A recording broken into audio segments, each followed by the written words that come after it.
Good morning student, my name is Ramandeep Kaur.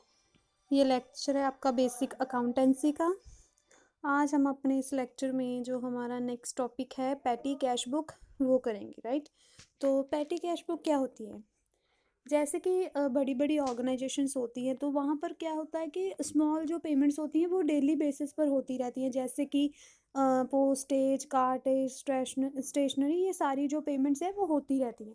तो ऐसी payments जो हैं वो फ्रीक्वेंटली मेड होती है, करनी पड़ती है, तो बहुत स्मॉल अमाउंट की होती है, तो इसलिए चेक इशू करना ईजी नहीं होता। तो इन सारी पेमेंट्स, ठीक है, अगर वो मेन कैशियर हो, वो मेड करे, वो बनाए ये सारी पेमेंट्स, तो उस पर अननेसेसरी बर्डन आ जाएगा और जो हमारी कैश बुक होगी उसका साइज़ जो है वो इंक्रीज़ हो जाएगा।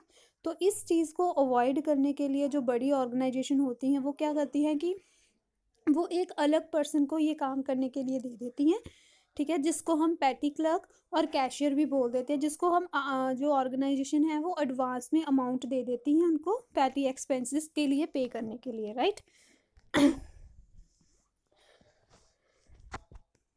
नेक्स्ट है system of patty cash book. जैसे कि हमने पहले ही मैंने आपको बता दिया कि जो पैटी कैश बुक होती है वो उसमें एडवांस में उसको अमाउंट दे दिया जाता है पैटी एक्सपेंसेस को पे करने के लिए। तो यहाँ पर 2 मेथड होते हैं कैश एडवांस करने के लिए। फर्स्ट है सिंपल सिस्टम और दूसरा है इम्प्रेस्ड सिस्टम। सिंपल सिस्टम में क्या होता है कि फिक्स्ड अमाउंट जो है उसको एक राउंड फिगर जो है वो एडवांस में, है ना, जो मंथ की फर्स्ट या वीक की फर्स्ट डेट होती है मंथ का, है ना, फर्स्ट में, तब उसको दे दिया जाता है। तो जो अनस्पेंट अमाउंट होता है वो ऑलरेडी उसके पास होता है, ठीक है जी। तो डिफरेंट अमाउंट होता है, तो कि डिफरेंट पीरियड में डिफरेंट अमाउंट उसको दिया जाता है, ठीक है। जो अंडर इम्प्रेस्ड सिस्टम है, इम्प्रेस्ड सिस्टम में उसके अंडर क्या होता है कि जो पैटी कैशियर है उसको रीइम्बर्स्ड किया जाता है अमाउंट जो उसने स्पेंड करना होता है, जो प्रीवियस पीरियड में किया वही अमाउंट उसको इस पीरियड में भी मिलेगा, ठीक है। Thus making the same amount, ठीक है, दोनों हर एक टाइम पर उसके पास सेम अमाउंट होता है, ठीक है, इसलिए इसको इम्प्रेस्ड बोल देते हैं, ठीक है। तो जो इम्प्रेस्ड अमाउंट है वो ज़्यादा सूटेबल होता है सिंपल सिस्टम से, क्योंकि इसके कुछ मेरिट्स होते हैं, कुछ फ़ायदे होते हैं। वो होता है कि इसमें अवॉइड हो जाती है अकोमुलेशन, लार्ज सम, है ना, कैश की अकोमुलेशन करना अवॉइड हो जाता है इसमें। तो ये मिनिमाइज़ करता है मिस कैश पे मिस यूज़ होने के चांसेस को मिनिमाइज़ करता है। एक डिफाइंड आइडिया होता है कि वेदर जो अमाउंट है वो आप कीप अपने पास रखना चाहते हो पैटी एक्सपेंसेस के लिए, वो सफिशेंट है पैटी एक्सपेंसेस के लिए। और चेक करता है, checking is facilitated as the amount spend at the amount is hand in equal, ठीक है जी। ये चेक करता है कि जितना अमाउंट स्पेंड किया और जितना अमाउंट आपके पास है वो इक्वल है कि नहीं, right. Types of patty cash book, हमारे पास मेनली दो टाइप्स होती है पैटी कैश बुक की। फर्स्ट है simple petty cash book and दूसरी है कॉलमनर पैटी कैश बुक और एनालिटिकल पैटी कैश बुक। तो आज हम अपने इस लेक्चर में सिंपल पैटी कैश बुक करेंगे, राइट। तो इसमें क्या होता है कि सिंपल कैश बुक होती है, सिंपल होता है, इसमें जो भी आप ट्रांजैक्शन करोगे वो सिंपल होती हैं, ठीक है जी। फॉर्मेट जो है इसका ये नीचे दिया गया है, इस साइड आप रिसीप्ट्स लिखोगे, ठीक है, रिसीप्ट्स लिखोगे, CBF, date, particulars, voucher number and payments, ठीक है। तो ये हम इलस्ट्रेशन है हमारे पास, एग्जाम्पल उसके थ्रू करेंगे। Prepare a simple petty cash book of ABC limited from the following, received cash from the cashier, paid postage, ठीक है। ये सारा हम जो हमारा ये हमने बनाया हुआ है उसके थ्रू हम करेंगे, राइट।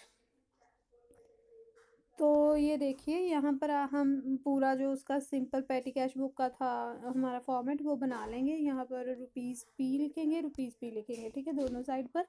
तो अब हम यहाँ पर क्या करेंगे, ठीक है। तो हमारी जो फर्स्ट ट्रांजैक्शन थी वो थी रिसीव्ड कैश 2000 का, ठीक है, तो वो हमारी रिसीप्ट है, तो उसको हम इधर लिखेंगे टू कैश लिखकर। ये जो टू कैश है इन्होंने गलती से इस तरफ प्रिंट किया हुआ है, या आप इधर लिख लेना टू कैश करके लिख लेना इसको, राइट। फिर था पोस्टेज, बाय पोस्टेज पेमेंट्स है तो वो इस साइड आएगी, डेट लिख के बाय पोस्टेज, तो जितना अमाउंट है। बाय कार्टेज 30, बाय कार्टेज 30 लिख लो। स्टेशनरी परचेज 20, बाय स्टेशनरी 20 लिख लिया। Paid for repair to furniture, by repairs कितना है ₹8 लिख लिया। फिर है rickshaw charges paid, by rickshaw charges 20। Paid for telegrams 29, ठीक है जी, पेड बाय टेलीग्राम्स लिख दिया। फिर टैक्सी फेयर पेड, ठीक है, तो बाय टैक्सी फेयर फेयर लिख दिया। तो अब क्या करेंगे, हम दोनों साइड्स का टोटल करेंगे यहाँ तक, ठीक है, इसका टोटल करेंगे तो इधर 200 है, तो इधर जो टोटल करेंगे वो इससे कम आएगा। तो वहाँ पर हम क्या करेंगे, बाय बैलेंस क्रेडिट डाउन कर देंगे 35। इसमें जो इधर डिफरेंस है वो 35 आ रहा है, तो 200 दोनों साइड आ गया।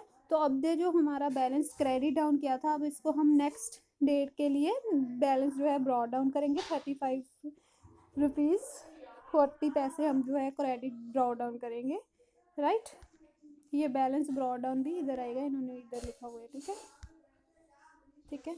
तो ये था हमारा सिंपल पैटी कैश बुक। अगर आपको इसमें कोई प्रॉब्लम होगी तो आप मेरे से क्लियर करवा लेना। नेक्स्ट लेक्चर में हम एनालिटिकल कैश बुक करेंगे, एनालिटिकल पैटी कैश बुक करेंगे, ठीक है। अगर इसमें आपको कोई प्रॉब्लम होगी तो क्लियर करवा लेना। Thank you class.